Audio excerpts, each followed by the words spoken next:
Issiq o'rindiqlardan foydalanish xavflimi?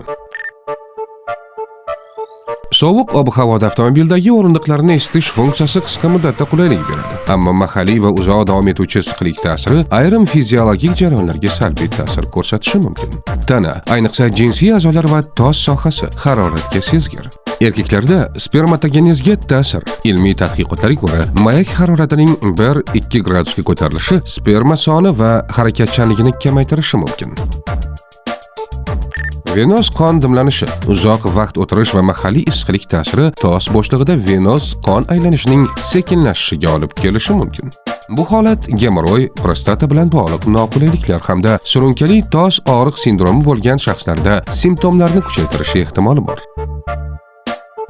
Teri va nerv tolalariga ta'sir. Doimiy issiqlik teri sezuvchanligini kamaytirishi, ayrim hollarda esa past darajadagi termik kuyishlar, ayniqsa diabetli bemorlarda keltirib chiqarishi mumkin.